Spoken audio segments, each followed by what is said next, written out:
The Forbidden Archive. The discovery deep within the crystal spires of Kethmori Prime, Sen-archaeologist Zarath pressed her scaled palm against the ancient vault door. The bioscanner hummed, recognizing her genetic signature and granting access to the most restricted archive in the known galaxy. As the massive door dissolved into particles of light, she stepped into a chamber that had remained sealed for over 10,000 years. The air inside felt heavy with age and secrets. Floating data crystals lined the walls, each one containing fragments of prophecies from civilizations long extinct. Zarath had spent her entire career studying these ancient warnings, but today she was here for something specific, something that had been discovered 3 cycles ago on a remote archaeological dig. Her mentor, the elderly Kethmori scholar Veltar, floated beside her in his mobility pod. His once vibrant blue skin had faded to pale silver with age, but his eyes still burned with the curiosity that had made him the Empire's greatest Sen-archaeologist. "Are you certain about this, young one?" Veltar asked, his voice carrying the weight of centuries. "The High Council specifically ordered this prophecy to remain sealed. They fear what might happen if its contents become known." Zarath's tail flicked with determination, a gesture her species made when resolved to act despite consequences. "The probe data from the Sol system changes everything, Master. We cannot ignore the implications." She approached the central pedestal where a single obsidian crystal hovered in a containment field. Unlike the others, this one pulsed with an inner light that seemed almost alive. The moment her claws touched the crystal's surface, visions flooded her mind. Ancient beings, their forms barely recognizable, gathered around a dying star. Their voices echoed across time and space, speaking words that chilled Zarath to her core. "From the third world of a yellow star, the awakeners shall rise. Small in form but infinite in spirit, they will shatter the chains of stagnation that bind the galaxy. Where others see endings, they will forge beginnings. Where others accept limits, they will transcend boundaries. The galaxy will never be the same once the awakeners discover their true nature." The vision shifted, showing flashes of a blue planet orbiting a young star. Creatures with pale skin and determined eyes gazed up at the night sky with an hunger that transcended their primitive technology. The prophecy continued, "Beware those who would judge the awakeners by their present form. They are sleeping giants, and their dreams reshape reality itself. In their hands, the impossible becomes inevitable. They will either elevate all life to unprecedented heights or—" The vision faltered, the ancient warning incomplete. Zarath released the crystal and staggered backward, her breathing ragged. Veltar caught her arm with a mechanical tentacle from his mobility pod. "What did you see?" he asked urgently. "Humans," she whispered. "The prophecy speaks of humans." The Empire's response. 3 days later, Zarath stood before the Kethmori High Council in the capital's great amphitheater. The 12 members of the council represented the most powerful species in their galactic empire, each one a master of their respective domains. At the center sat High Counselor Thexran, a towering insectoid whose compound eyes reflected the chamber's bioluminescent lighting. "You claim this ancient prophecy refers to the primitive species we discovered in the Sol system." Counselor Thexran's mandibles clicked with what Zarath recognized as skepticism. "These humans have barely achieved interplanetary travel. Their technology is thousands of years behind our most basic implementations." Zarath activated her holographic display, showing images from the probe data. Earth appeared in the center of the chamber, slowly rotating to reveal its blue oceans and swirling white clouds. "That is precisely what makes them dangerous, honored counselor," she replied.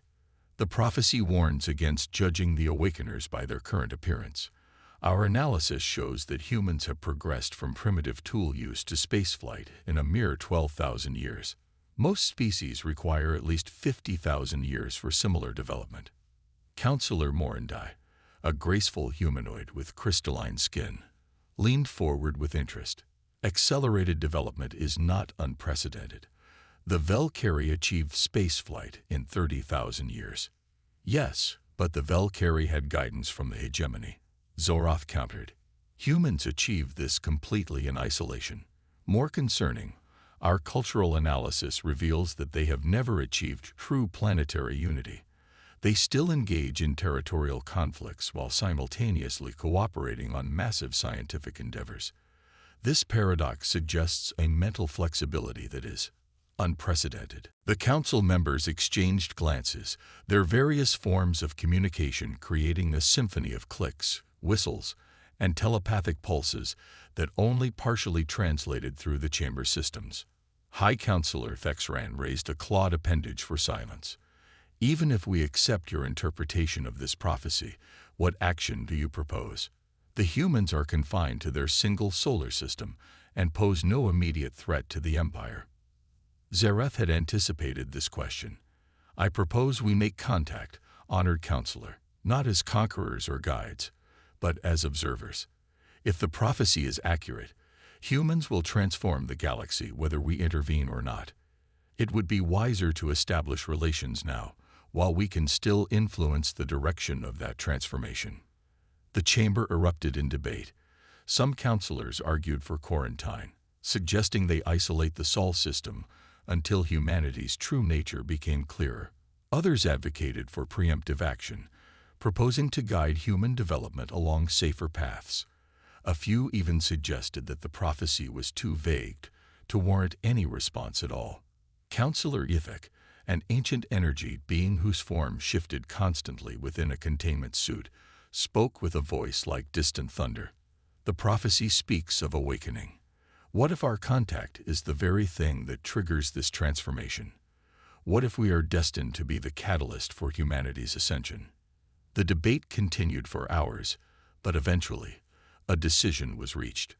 A small diplomatic mission would be sent to the Sol system, ostensibly to gather scientific data, but actually to assess humanity's potential. Zorath would lead the mission, accompanied by a carefully selected team of xenobiologists, psychologists, and cultural analysts. First contact protocols.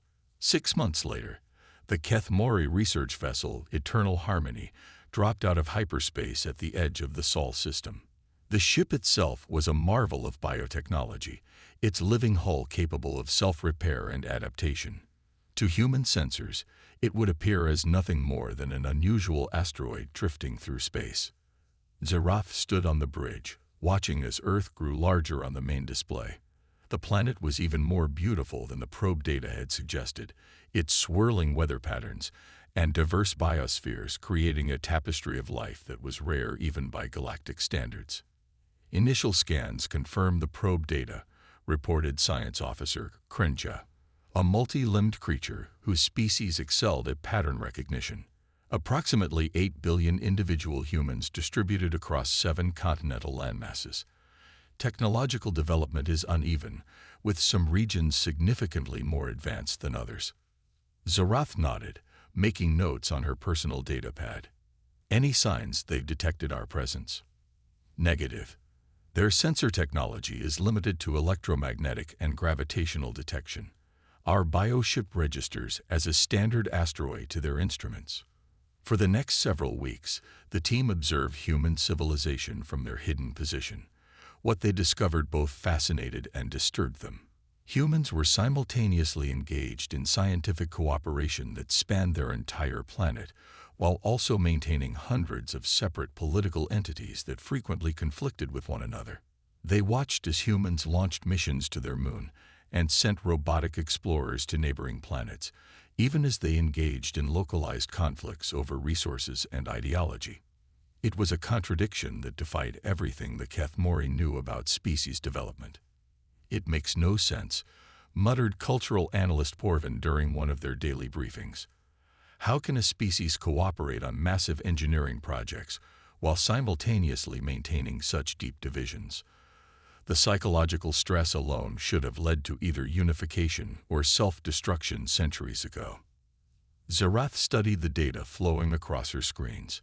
Perhaps that's exactly what makes them unique. Most species resolve this contradiction early in their development. Either they unify and stagnate, or they fragment and destroy themselves. Humans seem to have found a third path. The breakthrough came when they intercepted human communications related to a natural disaster. A massive hurricane was approaching one of their heavily populated coastal regions, and Zorath watched in amazement as the response unfolded. Within hours, humans from around the globe mobilized resources to help. Individuals who belonged to nations that were officially in conflict with the affected region still sent aid. Scientists shared data freely, ignoring political boundaries. Relief organizations coordinated efforts across multiple languages and cultures. But what struck Zorath most was the innovation. Faced with a crisis that threatened millions of lives, humans didn't just apply existing solutions. They invented new ones in real time. Emergency shelters were designed and manufactured within days. Communication networks were rerouted to maintain connectivity. New medical procedures were developed to treat injuries specific to the disaster. They don't just adapt to problems, she whispered to herself. They transform the very nature of the problems themselves. The test. As their observation period neared its end, Zorath made a decision that would later be seen as either brilliant or catastrophic. She decided to test human adaptability directly. Using the ship's advanced technology, she created what appeared to be a technical malfunction in one of humanity's space stations. Nothing dangerous, just a series of cascading system failures that would require innovative solutions to resolve. It was the kind of problem that would challenge even Kethmori engineers. The human response exceeded all expectations. Within hours, teams of engineers from different nations were collaborating on solutions. They didn't just fix the immediate problems. They redesigned entire systems to prevent similar failures in the future. More remarkably, they shared these improvements freely, upgrading not just the affected station, but their entire orbital infrastructure. One human engineer, a woman named Dr. Sarah Chen, proposed a solution so elegant that it made Zorath's scales tingle with recognition. Dr. Chen had essentially reinvented a technique that the Kethmori had discovered 3,000 years earlier, but she had done it in a way that was somehow more efficient than the original. Impossible, breathed Science Officer Krenja when Zorath showed him the human's work. She's using principles that shouldn't be discoverable without advanced quantum mathematics. How did she intuit the solution? Zorath stared at the display, watching as Dr. Chen explained her reasoning to her colleagues. The human was using metaphors and analogies that seemed absurdly simple, yet they captured complex physical relationships that Kethmori scientists had needed centuries to understand. She's not thinking like us, Zorath realized. We approach problems by accumulating knowledge and applying established principles. She's approaching the problem as if the universe itself is trying to teach her something new. The implications hit her like a physical blow. Humans didn't just solve problems. They evolved their understanding of reality with each challenge they faced. They were indeed the awakeners spoken of in the prophecy, but not in the way anyone had expected. They weren't going to awaken some dormant power or ancient technology. They were going to awaken new possibilities that hadn't existed before they imagined them. Every challenge they faced would expand not just their capabilities, but the very definition of what was possible. The report. As the Eternal Harmony prepared to return to Kethmori Prime, Zorath compiled her final report. Her claws clicked against the bio-interface as she struggled to find words that could convey the magnitude of her discovery. The humans were everything the prophecy had warned about and more. They possessed a form of consciousness that was fundamentally different from any known species. Where others sought stability, humans thrived on change. Where others feared the unknown, humans were drawn to it like moths to flame. But most importantly, they weren't just creative in isolation. They had an almost supernatural ability to inspire creativity in others. Every member of Zorath's team had found themselves thinking in new ways after observing human problem-solving methods. Even Porvin, who had initially dismissed humans as chaotic primitives, was now proposing research projects that borrowed human approaches to scientific inquiry. The prophecy called them the Awakeners. Zorath spoke into her personal log as Earth disappeared behind them. I now understand what this means. They don't just wake up themselves. They wake up everyone around them. They make other species remember what it feels like to grow, to change, to become something more than what they were. She paused, watching the stars wheel past the ship's transparent hull. The galaxy stretched endlessly before them, vast and ancient and seemingly unchanging. But Zarath now knew that this appearance of permanence was an illusion. Change was coming, whether the established powers wanted it or not. The question was no longer whether humanity would transform the galaxy. The question was whether the galaxy was ready to be transformed. And based on what Zarath had observed, she suspected that, ready or not, the awakening had already begun. As the eternal harmony entered hyperspace for the journey home, a single thought echoed in Zarath's mind. The ancient beings who had created that prophecy had tried to warn future civilizations about humanity's potential. But perhaps warning was the wrong word. Perhaps they had been trying to prepare the galaxy for the most wonderful and terrifying gift it had ever received. The gift of infinite possibility, carried in the hearts and minds of a species that refused to accept that anything was truly impossible. The awakening. The Council's decision.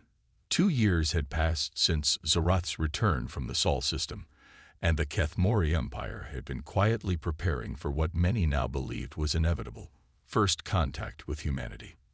The High Council had debated endlessly over her reports, with some members arguing for immediate intervention, while others advocated for continued observation.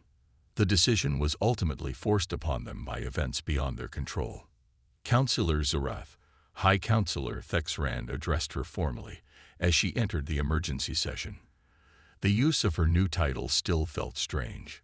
Her promotion following the Sol system mission had elevated her to the Council's inner circle. Your predicted timeline appears to have been optimistic. The humans have achieved faster-than-light communication. Zarath felt her heart skip a beat. According to all their models, humanity shouldn't have reached that milestone for at least another century. How is that possible? They were still using primitive radio transmissions when we observed them. Science Counselor Marintok, a crystalline being whose body resonated with harmonic frequencies, projected a holographic display into the center of the chamber. 3 days ago, our monitoring stations detected quantum entanglement signatures emanating from the Sol system.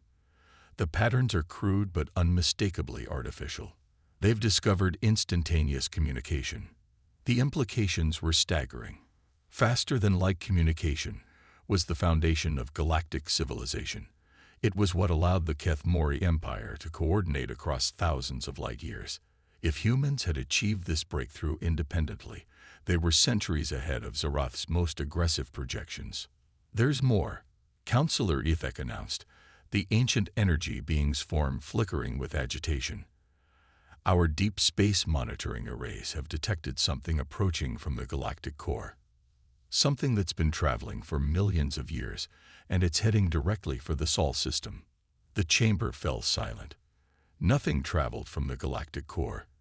The gravitational fields around the central black hole made escape virtually impossible, and the radiation levels were lethal to all known forms of life. Zarath's mind raced as she processed the implications. The prophecy, she whispered. It mentioned that the Awakeners would shatter the chains of stagnation that bind the galaxy. What if this object from the galactic core is connected? What if humanity's development is somehow triggering ancient mechanisms we don't understand? High Councillor Thexrand's compound eyes refracted the chamber's light as he considered her words. You believe the humans are somehow calling this object to them? I believe, Zarath said carefully, that we're witnessing something unprecedented. The timing cannot be coincidental. Humanity achieves FTL communication just as an ancient artifact approaches their system. The prophecy warned us that the Awakeners would make the impossible inevitable. Perhaps this is how it begins. First official contact. The decision was made to accelerate the first contact protocols. Within days, a full diplomatic fleet departed for the Sol system, led by the massive bioship Symphony of Understanding. Zarath found herself appointed as the primary human liaison, her years of study making her the Empire's foremost expert on human psychology and culture.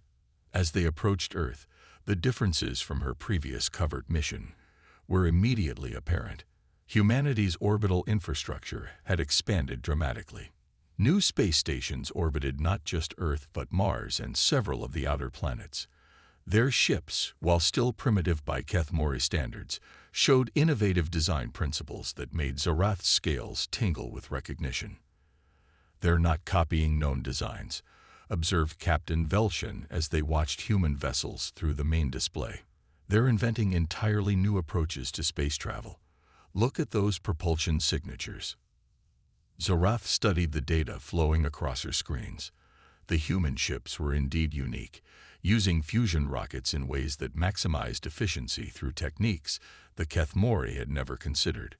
More remarkably, each ship showed slight variations, as if their builders were constantly experimenting with improvements. "Request permission to transmit standard first contact protocols," Captain Velshan asked. Zarath hesitated. Standard protocols assumed they were dealing with a typical emerging civilization, one that would be awed by superior technology and grateful for guidance. But humans were not typical, and their reaction might be unpredictable. "Transmit on multiple frequencies," she decided. "Include mathematical sequences, prime numbers, and basic physical constants, but also include something uniquely human. What do you suggest?" Zarath thought of her observations of human culture, their strange combination of logic and emotion, their tendency to find meaning in patterns that other species dismissed as random. "Include music, something that demonstrates mathematical relationships, but also emotional resonance. Let them know we understand that they are more than the sum of their knowledge." The transmission was sent, and the response came faster than anyone expected. Instead of the cautious, formal reply they anticipated, humanity's answer was a flood of information: mathematical proofs, scientific data, cultural artifacts, and what appeared to be thousands of personal messages from individual humans expressing excitement, curiosity, and welcome. "They're not afraid," marveled Communications Officer Turnji.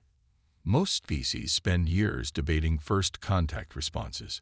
The humans replied within hours, and they're sharing everything." But embedded within the flood of information was something that made Zarath's blood run cold. Human scientists had detected the approaching object from the galactic core and had been tracking it for weeks. More disturbing, they had theories about what it might be, theories that showed an understanding of galactic history that should have been impossible for an isolated species.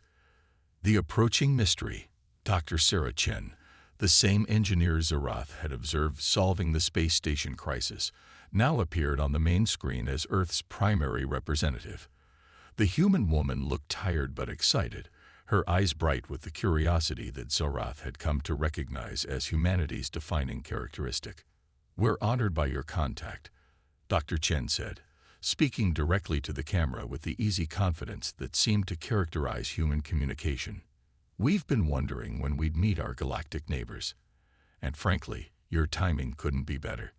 We could use some help figuring out what's heading our way." High Counselor Thexran leaned forward in his mobility pod. "You refer to the object approaching from the galactic core. What do your analyses suggest it might be?" Dr. Chen's expression grew serious. "Our best guess is that it's some kind of automated system, possibly a probe or message container. The trajectory suggests it was launched millions of years ago, long before Earth had complex life. But here's the interesting part. Its course has been adjusted multiple times during its journey, always to compensate for our solar system's movement through the galaxy." The silence that followed was profound. The implications of what Dr. Chen had just described were staggering. The object wasn't just heading for the Sol system. It had been actively tracking it across millions of years of galactic rotation. "Impossible," breathed Science Counselor Marintok. "The computational requirements alone would exceed the capacity of entire star systems. No known technology could maintain such precision across such vast timescales." Dr. Chen smiled, an expression that somehow managed to be both humble and confident.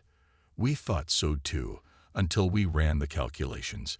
It turns out the mathematics are actually quite elegant, Once you account for quantum entanglement effects on a galactic scale, the object isn't calculating Earth's position. It's quantum locked to our solar system. Wherever we go, it follows. Zarath felt a chill run through her scales. Quantum locking on a galactic scale was purely theoretical, something that existed only in the most advanced Keth-Mori physics texts. For humans to not only understand the concept but to recognize it in action suggested a level of intuitive understanding that defied explanation. Dr. Chen, Zarath spoke directly, breaking diplomatic protocol in her urgency. How did you reach these conclusions? Your species has only recently achieved interplanetary travel. The human woman tilted her head, considering the question. I suppose we think about problems differently. When we saw the object's trajectory, we didn't try to figure out how it was doing what it was doing. We asked why it would need to do it. Once we understood the purpose, the mechanism became obvious. It was the most human answer imaginable. Skip the technical complexity and focus on the underlying meaning. Other species would have spent decades analyzing the object's construction and propulsion systems. Humans had cut straight to the heart of the mystery by asking what it was trying to accomplish. The revelation. As the mysterious object drew closer to the Sol system, its true nature began to emerge. Long-range scans revealed a structure that was part machine, part something else entirely. Its hull appeared to be composed of crystallized space-time itself, materials that existed in the gap between dimensions. It's not just a probe, Dr. Chen announced during one of their daily briefings. It's a key. The assembled representatives of the Keth-Mori Empire looked puzzled by the metaphor, but Zarath understood immediately. Humans often thought in analogies, finding patterns that connected seemingly unrelated concepts. A key to what? High Counselor Thexran asked. Dr. Chen activated a holographic display showing the object's internal structure, revealed through increasingly sophisticated scans. We think it's designed to unlock something that's been dormant in our solar system. Look at these energy patterns. The display showed quantum field fluctuations emanating from the object, but more importantly, it showed how those fluctuations were interacting with previously undetected structures throughout the Sol system. Hidden installations on asteroids, dormant machinery buried beneath planetary surfaces, artificial constructs disguised as natural phenomena. Your solar system, Zarath realized, has been artificially enhanced. For millions of years, hidden technology has been waiting for the right trigger to activate. Dr. Chen nodded. That's our conclusion too. But here's what's really interesting. The technology isn't designed to do anything to us. It's designed to amplify what we're already doing. As if responding to their discussion, the mysterious object suddenly accelerated, racing past the outer planets toward the inner solar system. As it moved, the hidden installations began to activate, creating a network of quantum resonance points that spanned from Mercury to Pluto. The effect was immediate and profound. Every piece of human technology suddenly became more efficient, more capable, more intuitive. Communications that had been limited by the speed of light now operated instantaneously. Spacecraft that had struggled against gravity now moved with impossible grace. Most remarkably, human minds seemed to expand, capable of processing concepts that had been beyond their reach moments before. We're being upgraded, Dr. Chen said with wonder, her voice carrying new harmonics that suggested enhanced vocal capabilities. Someone or something knew we would eventually reach this point in our development, and they prepared the tools we would need for what comes next. The true prophecy. As the transformation swept through human civilization, Zarath finally understood the complete meaning of the ancient prophecy. The beings who had created that warning hadn't been afraid of what humans would become. They had been the ones responsible for making it possible. The Awakeners were never meant to be a warning. She realized, speaking to the assembled council as they watched humanity transcend their previous limitations. It was a promise. The ancient civilization that created the prophecy didn't vanish. They evolved beyond physical existence, and they left tools behind for the next species that would be ready to join them. On the display, Earth glowed with new energy as billions of humans suddenly found themselves connected to each other and to the enhanced technology around them. But rather than losing their individual humanity, they seemed to become more human than ever. Their creativity exploded exponentially. Their compassion expanded to encompass not just their own species, but all life in the galaxy, and their curiosity reached out to touch the very foundations of reality itself. "They're inviting us to join them," Dr. Chen announced, her enhanced consciousness now capable of directly interfacing with the Keth-Mori communication systems. "All of us, every species in the galaxy. The tools are here for anyone ready to take the next step in evolution." But there was a catch, as there always was with humanity. The transformation couldn't be forced or imposed. It required a fundamental shift in thinking, a willingness to embrace change and uncertainty rather than seeking safety and stagnation. Species had to choose to evolve, and they had to be ready to become something new, rather than just an improved version of what they already were. The new galaxy. In the months that followed, the galaxy began to transform. Some species, like the Keth-Mori, embraced the offered evolution eagerly, finding that their natural curiosity and adaptability made the transition relatively smooth. Others resisted, clinging to familiar ways of thinking and being. But the humans, now serving as guides and teachers rather than the guided students everyone had expected, showed infinite patience with each species' journey. They had learned something that the ancient prophecy makers had known. True evolution couldn't be rushed or forced. It had to grow from within, nurtured by possibility and watered with wonder. Zerath, now herself transformed beyond her original biological limitations, stood on the observation deck of New Geneva Station, a marvel of human Keth-Mori cooperative engineering that orbited the point where multiple star systems' quantum fields intersected. The galaxy spread before her, no longer the static, ancient structure she had known, but a living, growing organism of consciousness and creativity. "Did you ever imagine it would be like this?" asked Dr. Chen, appearing beside her in a shimmer of quantum probability. The human woman existed now in multiple states simultaneously, her consciousness distributed across the galactic network while maintaining her individual identity. Zerath's response came as much through direct thought-sharing as through her translated words. "I thought the prophecy warned of an ending. I never imagined it was describing a beginning." Below them, ships from a dozen different species worked together on projects that would have been incomprehensible just years before.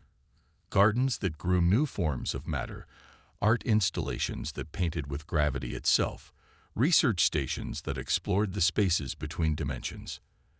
The ancient beings who had created the prophecy had indeed known what was coming. They had seen that eventually, a species would arise that was ready to take the next step, not just for themselves, but for all life in the galaxy. They had seen humanity's greatest gift, the ability to inspire others to become more than they ever thought possible. The Awakeners had indeed awakened the galaxy, but they had done it not through conquest or force, but through the simple, revolutionary act of showing everyone else what it meant to never stop growing, never stop changing, never stop reaching for the impossible. And as the transformed galaxy spun through space, carrying trillions of beings toward a future none of them could have imagined alone, the ancient prophecy was finally complete. The warning had become a promise, the fear had become hope, and the impossible had become inevitable, just as it always did when humans were involved.